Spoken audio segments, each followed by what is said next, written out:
Hello and welcome everyone. Today we are back with a new topic. Today we'll be discussing regarding HIV. It's a lot in news recently. A lot of new articles are coming up and we'll see the incidence of HIV in India, like how HIV entered India and how it spread and what actions government has taken, right? We'll try to cover all those things. Apart from that, what is HIV and how it's treated. And when coming to treatment, basically it's a particular drug called as lenacapavir, right? Lenacapavir. It's mostly in news a lot of times in recent you're seeing this very much in various news events. So it is also referred to as a miracle drug. So why it is called a miracle drug? What is the miracle that it is doing and how it's helpful? Right? We'll try to cover all these things in today's topic, and this is very important for UPSC and apart from that other competitive examinations like group 1, group 2 and other group examinations, right? So let's begin the topic.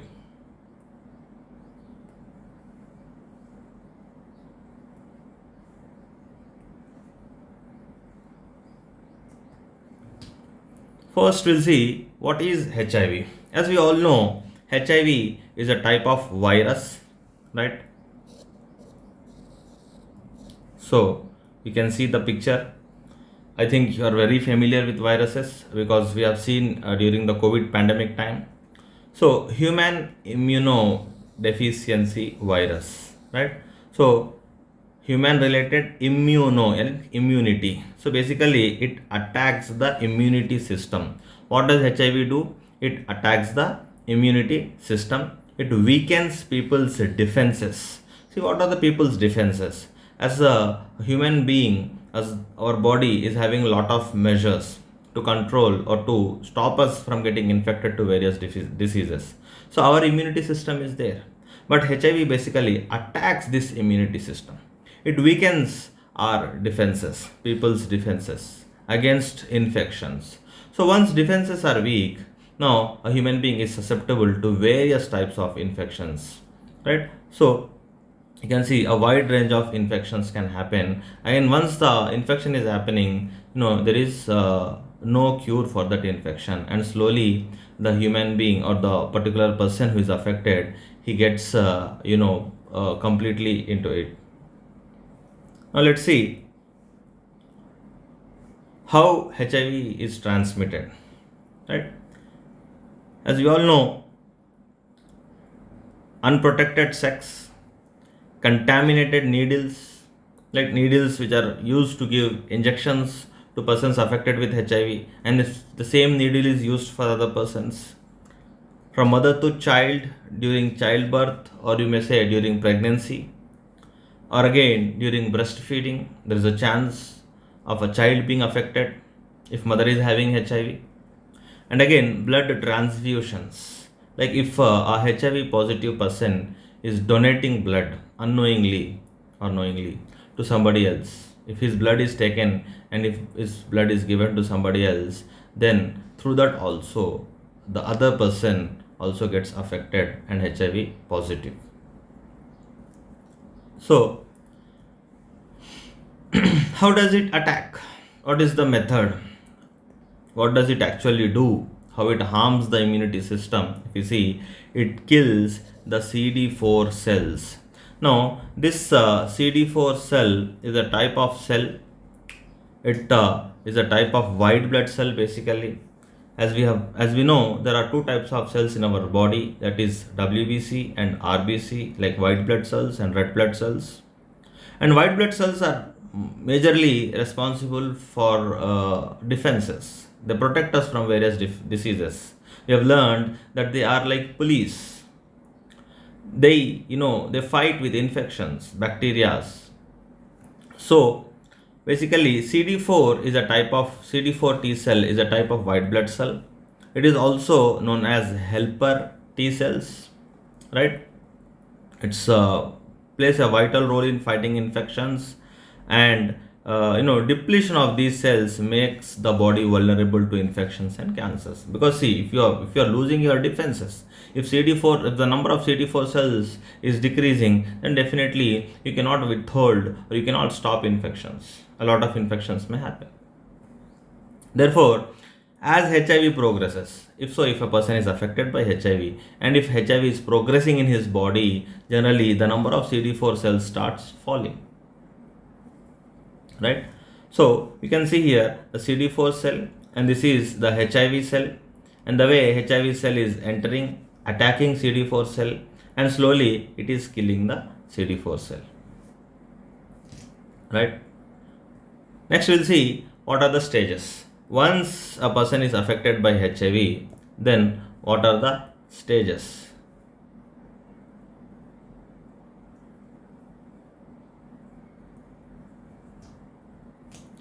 So stage 1, acute HIV infection, means the first stage where a person is infected with HIV.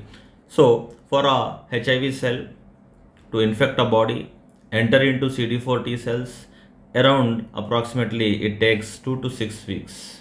In these 2 to 6 weeks, virus multiplies in the body and slowly the CD4 cells count begins to drop.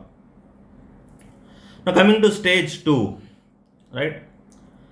We see there is a chronic HIV infection. This type of infection is basically asymptomatic and it's also called as latent phase. Now what do you mean by asymptomatic? There are no symptoms. At least in the first stage, you might see some symptoms. We'll discuss that in the next slide. But in the second stage, it's completely asymptomatic. There are no symptoms. No one knows whether they are affected or no. You feel normal, but still the HIV virus is spreading inside your body. So that's the reason it's called as asymptomatic and latent phase. And in stage 3, it is developing into something called as AIDS, acquired immunodeficiency syndrome. This is what is a disease. HIV is a virus and it is causing a disease called as AIDS. Definitely, if you see CD4 count drops to below 200 cells. What is the normal then? The normal is around 500 to 1500 cells. So if the CD4 count drops below 200, it means a person is affected by HIV. So in the early stage, as we have seen, the first stage, the early stage, what symptoms a person notices? There are symptoms like fevers, fatigue, feeling very tired, sore throat, swollen lymph nodes. Apart from that, headache, joint pains, night sweats without any reason, sweating during night. That's also a reason, a symptom. But see, one thing you consider, these symptoms are common for other diseases as well. So if you are facing these symptoms, it's not necessary that you have, you've been affected with HIV. There might be other diseases as well, but these are the common symptoms. And this can last for a few days to several weeks, as we have seen. The early stage is up to 2 to 4 weeks, or maybe a couple of weeks more or less. So in the early stage, if it is detected, it's way better, right? So then next we see HIV incidence in India, like how it entered. We see 1986 was the first year when HIV case was reported in Chennai. Now how it came to India? International travelers, seafarers, means people who are coming by sea, migrant workers, truck drivers, and again sexual contact with infected individuals who are abroad. Somehow from 1986 we see the cases are being reported in India, and slowly this virus is spreading. Now how it is spreading? What were the major transmission routes? Unprotected heterosexual intercourse, that was major route in India. Injecting drug use, now here using needles, in contaminated needles, especially we see the northeastern states like Nagaland, Manipur, etc. In these states, this was a major problem. In olden days, the syringes or the needles were not sterilized. Today, we use disposable things. Once if you use, you throw it. a needle or might be a syringe. There is no second use for that. But in those days, there was only glass syringes were there, and needles were washed and used again, and therefore that contributed to the spread of AIDS or HIV virus. So injecting drug use, mother to child transmissions, contaminated blood, as we have already seen that if a person is affected by HIV and if his blood is transfused into somebody else, then he's also going to get the HIV. Right?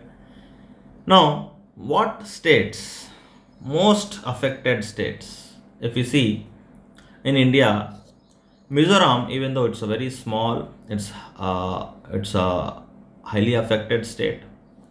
Nagaland, Manipur, Andhra Pradesh, Maharashtra, Karnataka, and Telangana, and then a lot of urban clusters basically, and transport routes are high risk zones. Now, if you see the map here, you can clearly note in which states or in which districts there's a very high prevalence. So Andhra Pradesh, if you see, almost many districts or almost every district from Andhra Pradesh, we see there's a high prevalence of HIV cases.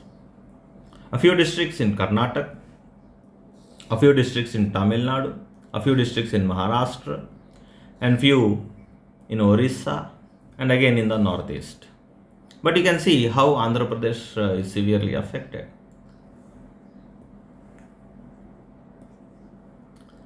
Now, what government is doing? In the past many years, as we have seen, since the cases were being reported in India, in 1992 we see first phase was started, something called as National AIDS Control Program, NACP, and is called as NACP Stage 1. So, under this stage, initial objective was slowing the speed of HIV, because see, we cannot suddenly stop something. It's already entered India. The cases are rising. People are unaware about such a type of virus.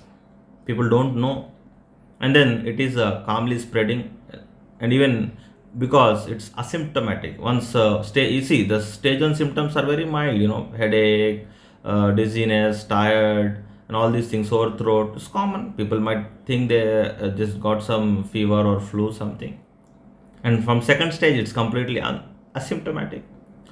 So, and people are not aware about it. Therefore, the first phase, the target was slowing the speed of HIV. Right?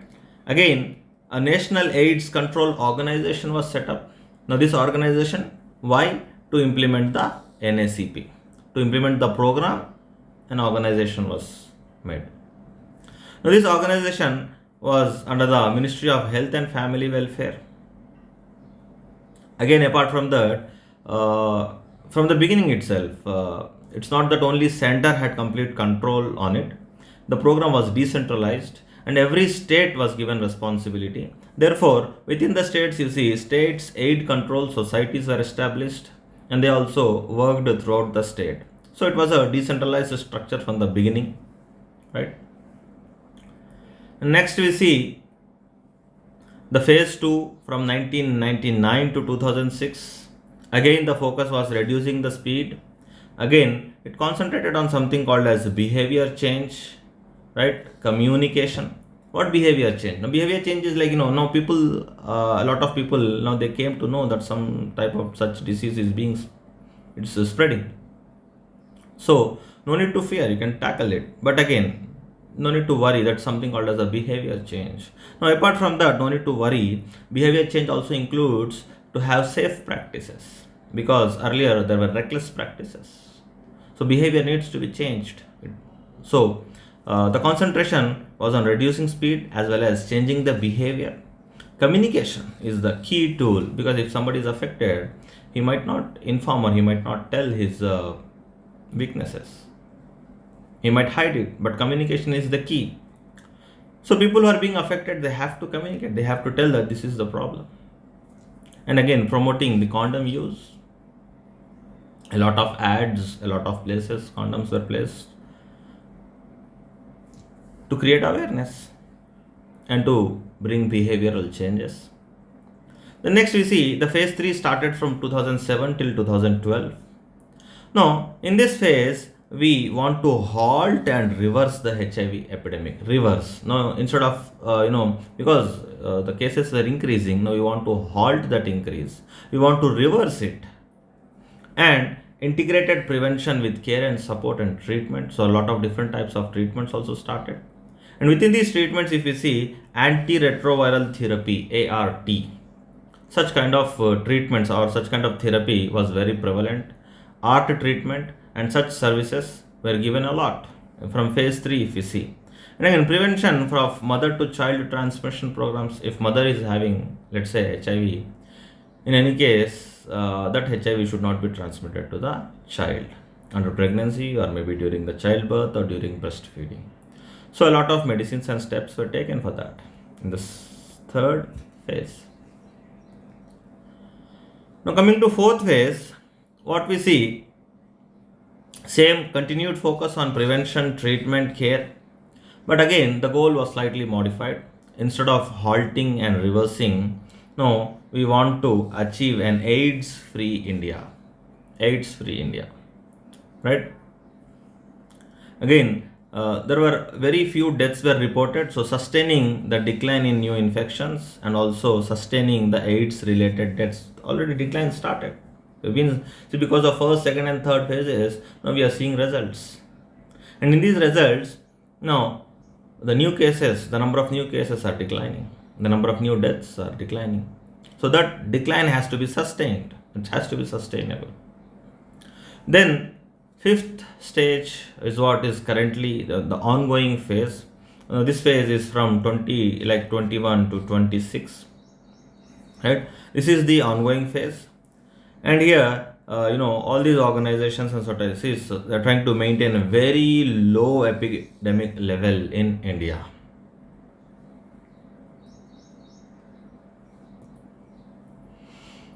Next, again, in 2017, we see government has also passed an act.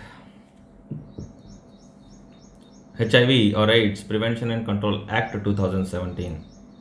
Now, why was this act necessary? Because a lot of people knew, a lot of people were affected. HIV became a very common thing in society, and people who were affected with HIV or AIDS were being discriminated in the society. They were being discriminated in the workplace. They were not being given jobs. They were, even if they're getting some jobs, they're being discriminated by giving a separate room or a separate table or something like untouchability factor. But again, government tried to say that HIV doesn't spread through handshakes, through hugs. There are different methods like blood transfusion or something else that we have seen earlier, right? So if you are meeting a person with HIV, if you are shaking hand with him, if you are hugging him or even kissing, HIV doesn't spread. So therefore, the act was necessary, and to prohibit the discrimination and ensure confidentiality, consent and access to treatment. Therefore, we see the act also has done a great job. And what were the achievements? See, we have seen already 4 phases and 5th phase is going on, and an act was brought in. So what were the achievements? If you see the graph, the green color indicates new HIV infections and the purple color indicates AIDS related deaths. So from 1990s, if you see, the number of cases that were being reported is on rise, right? Until 2000s or something, we see there is a rise, and slowly the program started working, and new cases are not coming, right? That's a great thing that we have achieved. In very few phases, in the very first few phases, we were able to achieve a decline in number of cases being reported, and today we see there is a huge decline in the cases, new cases, right? Again, if you see the purple thing, AIDS related deaths. Now, people who got infected during 90s, slowly you see, or 90s or the later period, slowly the AIDS related deaths started increasing, right? During this period, we saw very high cases, and a few years after that, we see there are very high number of deaths, AIDS related deaths. But again, we were also successful in bringing AIDS related deaths also to a very bottom level. So our programs are working, they are successful, right? So new infections dropped by 44% as we see, right? Even ART centers, like antiretroviral therapy centers, are also scaled to 1200 nationwide, right? And free testing services were also given. What's the goal? So because the phases are working, the government efforts are giving results. Now what is the goal of the government? Now it's clear that by 2030, government wants to eliminate HIV or AIDS as a public health threat. There might be very few cases are not threat, but on a majority basis, government wants to eliminate it by 2030. Now this is also in line with sustainable development goals, SDG. See, the SDGs, the worldwide adopted SDGs, if we see sustainable development goals, there also target is 2030. So this is in line with that particular target, right? And then what is the strategy that government is using? It's called 95 95 95 strategy. That means, see, if persons are affected with HIV, we cannot cover 100%, right? So at least if suppose 100% people, let's say whoever people are affected by HIV, among them at least 95% people should know that they are affected with HIV. A lot of people don't know their status. They feel it's a common cold or something, so they take it very lightly. So at least 95% of them should be aware that they have HIV. And once they are aware of this 95%, the another 95% should be treated, because once aware, everybody can't be treated owing to various factors. So at least 95% of them should be treated for HIV. And for all those who were treated for this HIV, of which again 95% should be virally suppressed. Means what? The HIV infection, once it's infected, the virus growth within the body has to be stopped. Even the virus is present, you cannot eliminate it. Virus is present, but its growth in the body, the multiplying factor of the particular virus has to be suppressed. So this is something called as 95 95 95 strategy. Then what's the treatment and how the cure happens? So we all know that there is no cure for HIV. There is no cure. You cannot cure. If a person is affected by HIV, there is no 100% cure. It cannot be eliminated. But the treatments can enable most people to live with the virus. Even though the virus is there, they can live a happy and sound life. They can stop, as we have just discussed, they can stop replicating. We can stop multiplication of the virus within the body. Whatever virus is there, but at least its speed can be slowed, its multiplication can be halted, and with that, a person can live a sound life the rest of his life healthily, right? So hope is something very crucial. The positive hope, the positive attitude is something very crucial for people affected with HIV.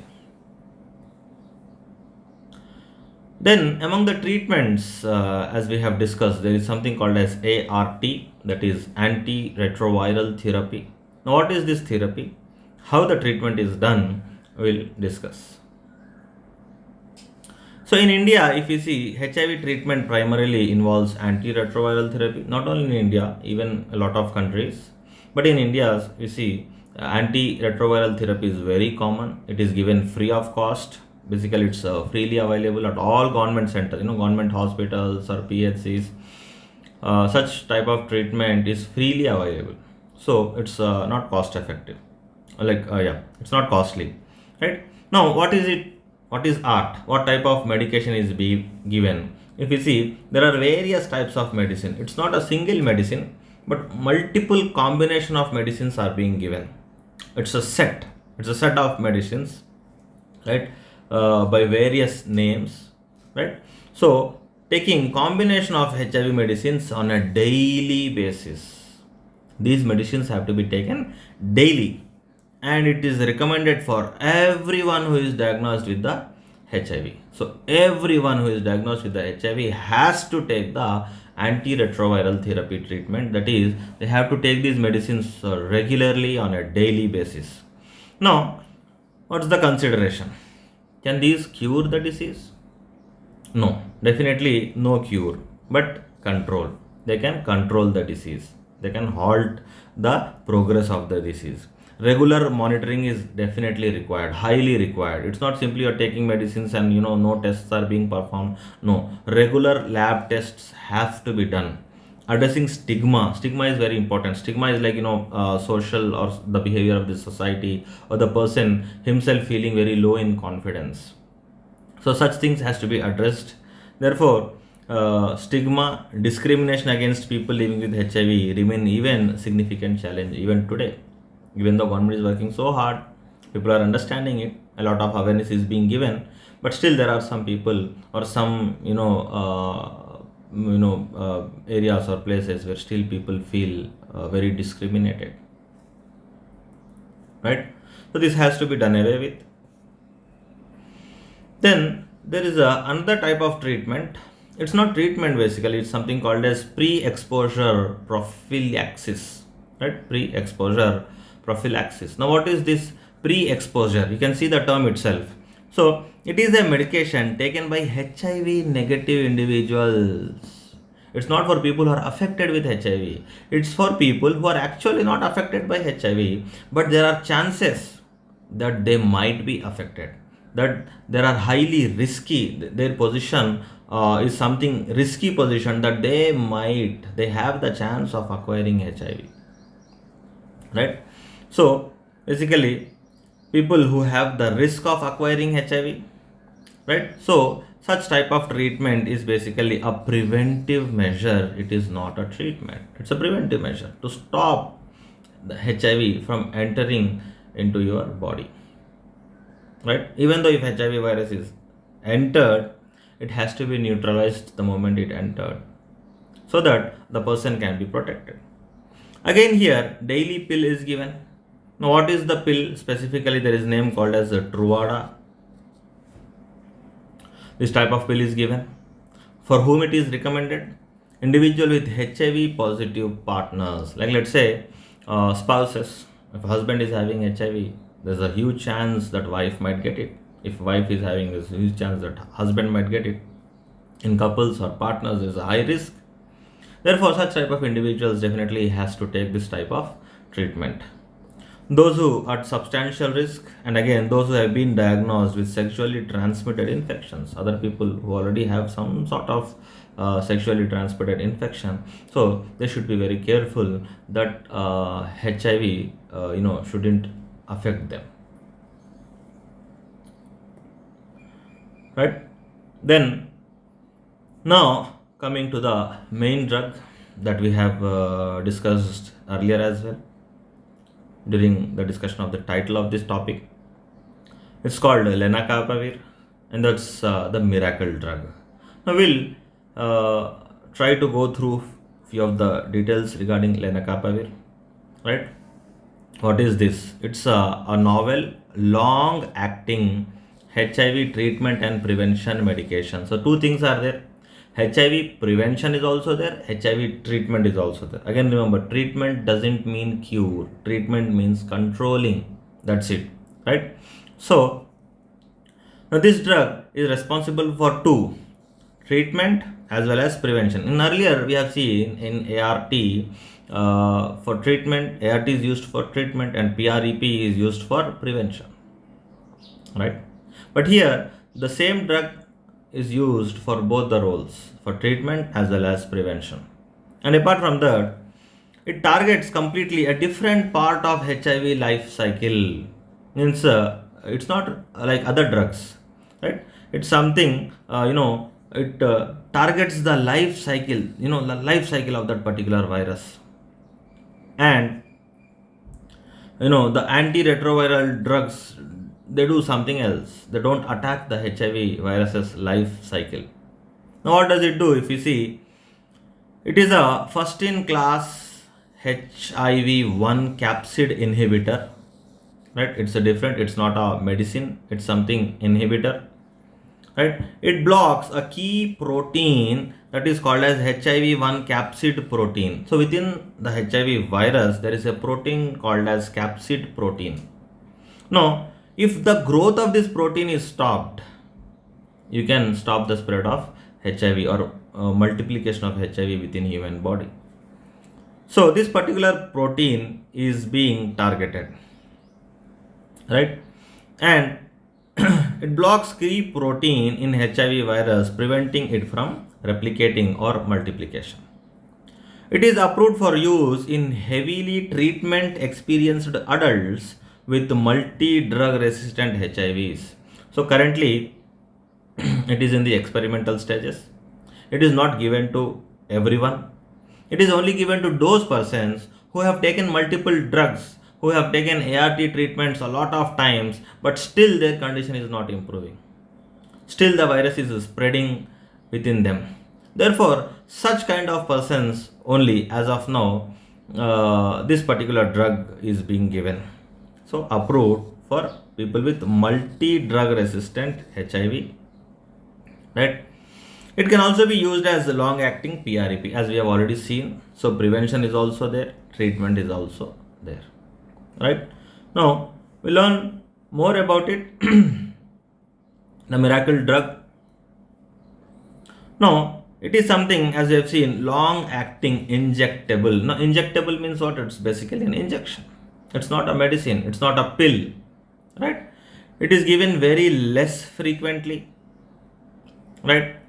It is administered as a subcutaneous injection. Subcutaneous means like inside the body. Injection once in every 6 months. So this is where the game is changing. In the ART treatment, what we have seen is that the combination of drugs has to be taken on a daily basis. But here, it's not daily basis. See, when you have to do something on a daily basis, you might miss morning, afternoon, evening, various combination of medicines. If you forgot to take on one day, it might affect the next phase. And there is a lot of chance of errors, mistakes.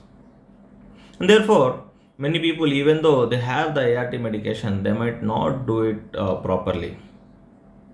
Therefore, the reason why we call this drug as a miracle drug is because it's not every day, not every month, not every week, not once in couple of months, but once in 6 months. This particular very feature is making this drug a miracle drug, right? It offers a convenient alternative to daily oral medications, as we have just discussed. It demonstrates high rates of viral suppression. So apart from very less frequently given, that is once in 6 months, when we compare it with the ART treatment, the viral suppression is very high. And again, another reason why we call it the miracle drug.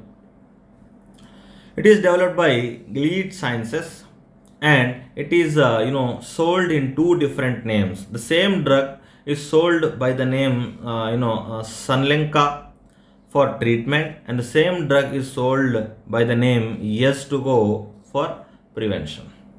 So you can see Yes2Go here, right, and Sunlenca here on the right side, right? So definitely all these features are making this drug a miracle drug.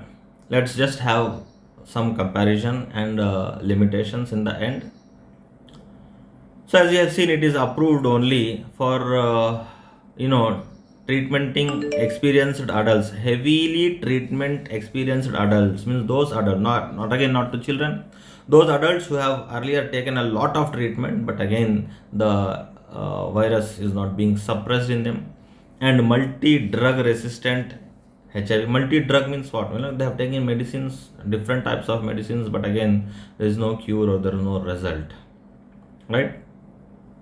So while you see ART is a standard treatment for most people with HIV. So again still ART is being continued as a standard treatment, and as of now approval is only for these multi-drug resistant HIV, but maybe in future the access might be given to everyone. Now why the access is not given to everyone today why it's not approved for use of every HIV positive person. There are few reasons and limitations for that. The main reason is it's highly expensive. It's highly expensive. And second thing, it is still under trials. So there is no complete, even though it is suppressing the virus, but we don't know if there are any other side effects of this particular medicine. So for the side effects, a detailed research is still undergoing, and therefore the approval is not given for everyone who is affected with HIV, right? So what are the limitations of this particular drug? So first thing is highly expensive, very costly. It is availability is very limited and mostly in high income countries only. Poor countries or poor people, they cannot afford it. Again, as the ART treatment, it's not a cure.